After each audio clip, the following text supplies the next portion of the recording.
आज एक नया टॉपिक चालू करना है ना। आज का टॉपिक है standard costing.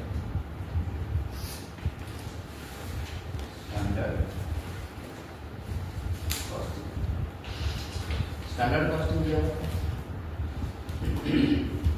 What is standard costing? Example के साथ समझते हैं स्टैंडर्ड कॉस्टिंग का मतलब क्या होता है। स्टैंडर्ड कॉस्टिंग का मतलब होता है आपको पहले से एक टारगेट सेट किया जाएगा कि इस यूनिट को बनाने के लिए इतना रुपया खर्चा होगा। सपोज आप बाजार गए और बोले मम्मी क्या क्या लेके आना है। मम्मी बोले बेटा आलू लेके आना है 1 किलो। और सपोज 1 किलो आलू का रेट मम्मी बोले, मम्मी कुछ नहीं बोले, 1 किलो आलू लेके आना है बोले, और 1 किलो आलू नॉर्मली पापा लेके आते थे 10 रुपया में। करेक्ट है? आप लेके आ गए 13 रुपया में, तो आप महंगा में लेके आए ना। कितना महंगा में लेके आए? 3 रुपया। तो स्टैंडर्ड कॉस्टिंग बोलता है आपने कंपनी का एक्स्ट्रा खर्चा करवा दिया। क्यों? एक स्टैंडर्ड सेट था कि आलू 10 रुपये में मिलता है और आपने कितना लाया?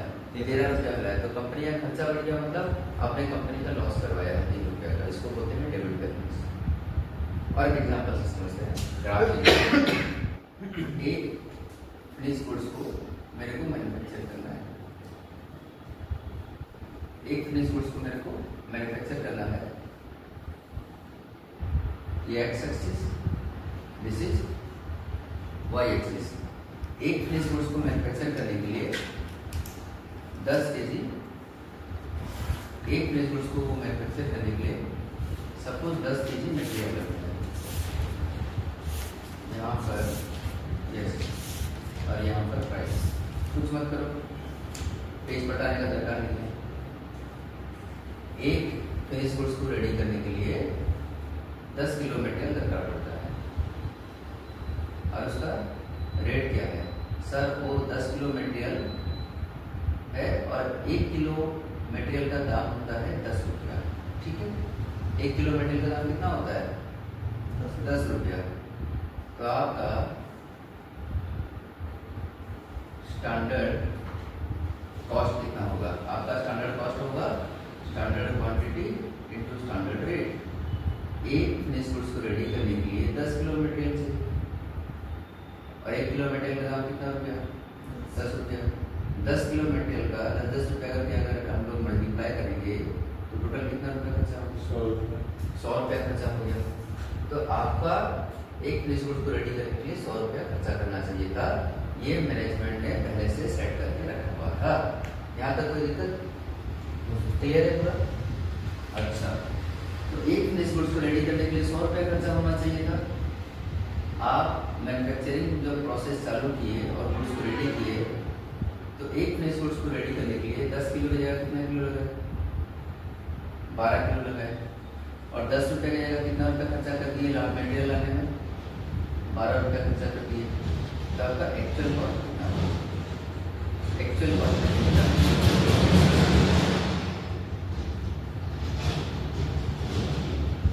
एक्चुअल कॉस्ट का फॉर्मूला है actual quantity into actual rate. Actual quantity कितना था हमारा? 12 किलो। आप उस फिनिश गुड्स रेडी करने के लिए 12 किलो लगाए और कितना रुपया में मटेरियल खरीद के लाए? 12 रुपये में खरीद के लाए। कितना रुपया हो गया? 144 रुपया। ये आपका एक्चुअल कॉस्ट हुआ। स्टैंडर्ड कॉस्ट कितना था? 100 रुपया। एक्चुअल कॉस्ट कितना था? 144। आपको ऐसा नहीं लग रहा है आप मैनेजमेंट का खर्चा करवा दिए? कितना खर्चा करवा दिया था? 44 रुपीज। तो ये कैसे करके निकलेगा? Standard cost minus actual cost. Standard cost कितना था मेरा? 100 रुपया। एक्चुअल कॉस्ट कितना था मेरा? 144। तो 40 रुपया ज़्यादा खर्चा करवा। इसको हम लोग माइनस साइन नहीं देंगे, बिकॉज माइनस साइन मैथमेटिक्स में देते थे। हम लोग कॉस्टिंग कर रहे हैं, हम बोलेंगे हमारा 44 रुपीज एडवांस हो गया। एडवांस मतलब ज़्यादा खर्चा हो गया, फेवरेबल मतलब कम खर्चा हुआ। या इसको कहा जा सकता है 44 रुपीज का डेबिट बैलेंस हुआ। डेबिट बैलेंस रूल क्या है नॉमिनल अकाउंट का? What is the rule for nominal account? Debit और एक्सपेंसेस एंड लॉसेस। आपका जितना भी एक्सपेंसेस हुआ या लॉसेस हुआ उसको हम लोग डेबिट बोलते हैं, क्योंकि हमारा कंपनी का 44 रुपीज़ ज़्यादा लॉस हो गया, ज़्यादा खर्चा हो गया, इसलिए हम बोलेंगे कि 44 रुपीज़ का डेबिट बैलेंस। यहाँ तक क्लियर? तो कन्फ्यूजन? ठीक है।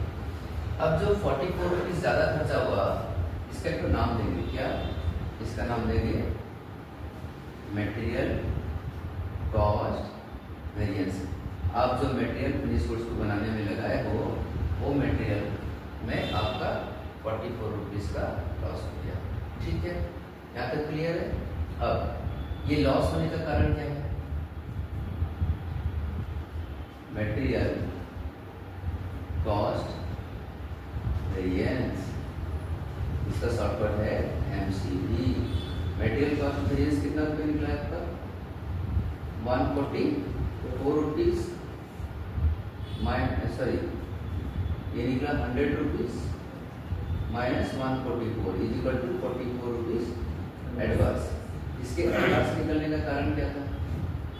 क्यों आपका खर्चा ज़्यादा हो गया? देखते हैं। आपका खर्चा 44 रुपया इसलिए ज़्यादा हो गया क्योंकि जो मटेरियल 10 रुपया में खरीद के लाना चाहिए था उस मटेरियल को आप कितना में खरीद के लाए? 12 रुपये में खरीद के लाए। तो इतना पार्ट जो है आपका खर्चा बढ़ा दिया। यस और नो? इतना बड़ा आपका खर्चा बढ़ाया कि नहीं बढ़ाया? क्यों खर्चा बढ़ाया? बिकॉज आप 10 का सामान को 12 में लेके आए, महंगा में लेके आए। तो इसके लिए कौन जिम्मेदार है? Purchase manager. Purchase manager is responsible, because ये परचेज मैनेजर का ड्यूटी था कि भाई जब तू मटेरियल खरीदने के लिए जा रहा है कंपनी के लिए तो तू बार्गेन करेगा सप्लायर के साथ। हम एक फिनिश गुड्स थोड़ी बना रहे हैं, हम तो हर महीना 1 लाख फिनिश गुड्स बनाते हैं, साल भर में 12-15 लाख फिनिश गुड्स बनाते हैं। तो हर फिनिश गुड्स को बनाने के लिए हम लोग को मटेरियल लगता है, तो हम तो करोड़ से करोड़ का मटेरियल लेके आएंगे। तो बार्गेनिंग करके मटेरियल उसको सस्ता में लाना चाहिए था, कितना में? 10 में, पर वो लाया कितना में? 12 में लेके आया। तो 2 रुपया वो महंगा लेके आया है, करेक्ट है? वो कितना रुपया महंगा लाया? 2 रुपया। कितना हम लोग सोचे थे खर्चा होगा, लेकिन खर्चा कितना हुआ? 2 रुपया। वो ज़्यादा महंगा लेके आया। इंटू कितना किलो लेके आया मटेरियल? 10 किलो लाया है कि 12 किलो लाया है? 12 किलो लाया है। तो 12 किलो मटेरियल का 2-2 रुपया करके 24 रुपया आपका ज़्यादा पड़ गया, करेक्ट है? इसका नाम पड़ता है मटेरियल प्राइस वेरिएंस। इसको बोलते हैं मटेरियल प्राइस वेरिएंस। आपका प्राइस ज़्यादा बढ़ गया, आपका प्राइस महंगा हो गया। कितना रुपये से ज़्यादा खर्चा हो गया आपका? 24 रुपीज़ से। तो फॉर्मूला क्या गिरा? नहीं, आप कितना क्वांटिटी खरीद के लाए? 12 किलो खरीद के लाए। कितना रेट बढ़ना चाहिए था? स्टैंडर्ड रेट 10 रुपया पड़ना चाहिए था। एक्चुअल में रेट कितना पड़ गया?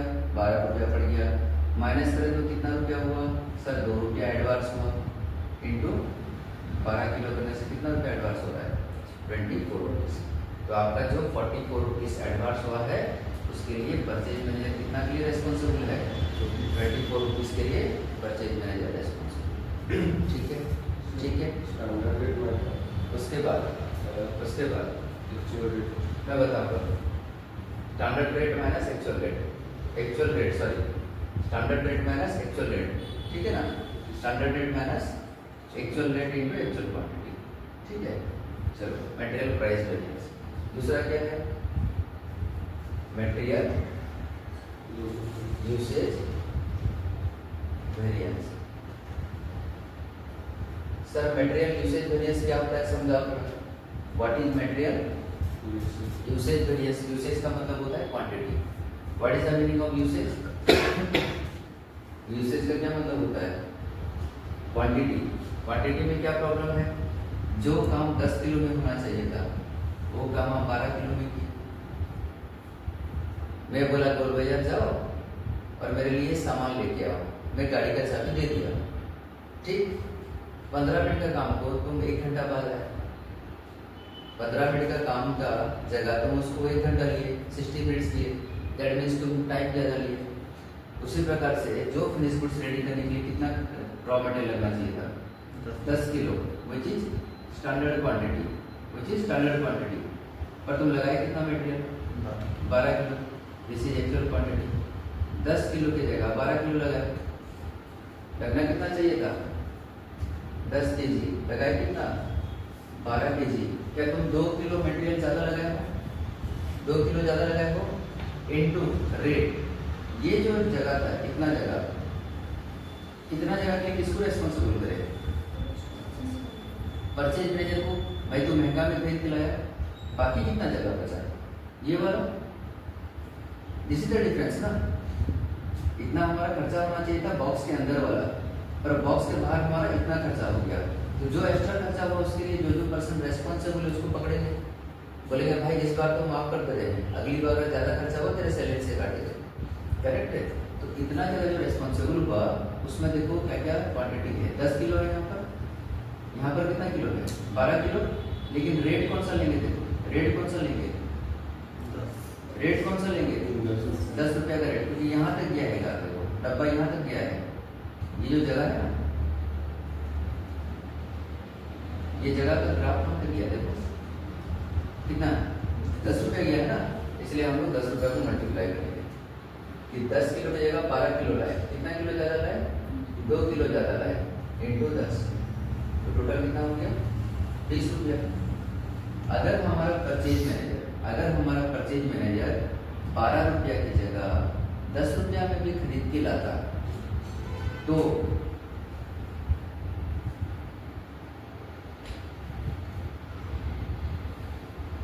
प्रोडक्शन मैनेजर की गलती की वजह से 10 किलो की जगह 12 किलो लग जाता मटेरियल बनाने। अगर हमारा परचेज मैनेजर 12 रुपया की जगह 10 रुपया में भी सामान को लेके आता, मैं इसको भी डालता, सपोज मैं ऐसे कर देता हूँ। 12 रुपया की जगह वो सामान को कितना में खरीद के लाता? 10 रुपया में खरीद के लाता, तो परचेज मैनेजर का गलती 0 हो गया। पर जो सामान 10 किलो में बना चाहिए था वो 12 किलो में बना, 2 किलो एक्स्ट्रा लगा। लेकिन कौन सा रेट में लगता? 10 रुपया में लगता ना, इसलिए हम लोग उसको 10 रुपया से मल्टीप्लाई किए। तो 20 रुपया एक्स्ट्रा खर्चा क्यों हुआ? क्योंकि हमारा प्रोडक्शन मैनेजर का कैलकुलेशन गलत था। उसने मैन्युफैक्चरिंग करने में ज्यादा रॉ मटेरियल यूज कर दिया, तो उसके लिए कौन रेस्पॉन्सिबल है? Purchase manager. इसको बोलते हैं material quantity and usage variance. Formula क्या पड़ा? Standard quantity minus actual quantity into standard rate. Clear है? समझ में आया? फिर से एक बार समझेंगे इसको, फिर से समझते हैं। स्टैंडर्ड कॉस्टिंग आज का टॉपिक है, और यहाँ पर हम पढ़ रहे हैं कि हमने कितना बजट बना के रखा हुआ था और एक्चुअल में कितना खर्चा हो गया। अगर खर्चा कम होता है वो हमारे लिए फेवरेबल बैलेंस है, अगर खर्चा ज़्यादा होता है तो वो हमारे लिए एडवर्स बैलेंस होता है। ठीक है, अगर फेवरेबल है तो हमारा पैसा बच रहा है, क्रेडिट बैलेंस। अगर ज़्यादा खर्चा हो रहा है तो डेबिट बैलेंस हम लोग बोलेंगे। एक एग्जांपल लिए कि एक फिनिश गुड्स को बनाने के लिए कितना लगना चाहिए। एक फिनिश गुड्स को बनाने के लिए 10 किलो रॉ मटेरियल लगना चाहिए और 1 किलो का भाव है 10 रुपया, तो कितना खर्चा होगा? सर 10 किलो मटेरियल 10 रुपया के हिसाब से कर दोगे तो 100 रुपया आपका खर्चा होना चाहिए। ये आपका स्टैंडर्ड कॉस्ट। एक फिनिश गुड्स को बनाने के लिए 100 किलो 100 रुपया खर्चा होना चाहिए, पर एक्चुअल में खर्चा कितना हो गया? 12 किलो खर्चा हो गया। कौन से रेट में? 12 के रेट में खर्चा हो गया, तो 12 × 12 144 रुपया खर्चा हो गया। एक्चुअल में खर्चा कितना होना चाहिए था? 100 रुपया। दैट मीन्स 44 रुपीज आपका ज़्यादा खर्चा होगा। This is debit balance. Advance से अलग, एडवांस को नहीं आपका ज़्यादा खर्चा हो रहा है, ठीक है। और नॉमिनल अकाउंट का रूल के हिसाब से डेबिट और एक्सपेंसेस से लॉसेस होता है। आपका ज़्यादा खर्चा हो रहा है तो हम लोग उसको डेबिट बैलेंस बोलेंगे। अब इस डेबिट बैलेंस का कंपनी को तो पता लगाना है ना, ये खर्चा ज़्यादा होने के लिए कौन रिस्पॉन्सिबल है, क्योंकि कंपनी चलाता कौन है? एम्प्लॉय सब चलाते हैं। कोई ना कोई एम्प्लॉय गड़बड़ किया है जिसकी वजह से हमारा बजट गड़बड़ हुआ है, खर्चा ज़्यादा हो गया है, उसको खोज देखिए। हम लोग और 2 वेरिएंस निकालें। पहला वाला जो 44 निकला उसको बोलेंगे मटेरियल कॉस्ट वेरिएंस। कॉस्ट का 2 पार्ट होगा, क्या क्या? मटेरियल प्राइस वेरिएंस और material usage variance. Price variance कैसे निकलता है सर? प्राइस वेरिएंस का मतलब रेट पकड़ोगे। 10 का माल 12 में है, 10 का माल 12 रुपया में है, इनटू कितना किलो ले गया, टोटल ऊपर तक गया ना डब्बा, यहाँ तक गया ना, ये ग्राफ वहाँ पर जाके खत्म हो रहा है। 10 का माल 12 में लाए, 2 रुपये ज़्यादा लाए, इनटू 12 किलो, कितना हुआ 24 रुपया। 24 रुपया एडवांस हुआ, फॉर्मूला पड़ा standard rate minus actual rate into actual quantity. अगर आप ग्राफ समझ जाओगे बढ़िया से, आपको फॉर्मूला रखने का दरकार नहीं पड़ेगा। You don't need to mug up the formulas, understand the graphs. Graphs are very simple. कोई चीज अगर टेक्सचुअल फॉर्म में रहता है, it's very difficult to mug up that topic, पर कोई चीज अगर ग्राफिक फॉर्म में रहता है तो बड़ा आसानी से समझ में आ जाता है। इसलिए आप लोग ग्राफ को हमेशा याद रखना, ठीक है। इतना पार्ट किसके लिए रेस्पॉन्सिबल रहेगा, परचेज मैनेजर, उसको बोलेंगे मटेरियल प्राइस वेरिएंस। ये वाला भाग किसके लिए है, प्रोडक्शन के लिए, उसको बोलेंगे मटेरियल यूसेज वेरिएंस, ठीक है। ओके, फोटो करना जरूरी है।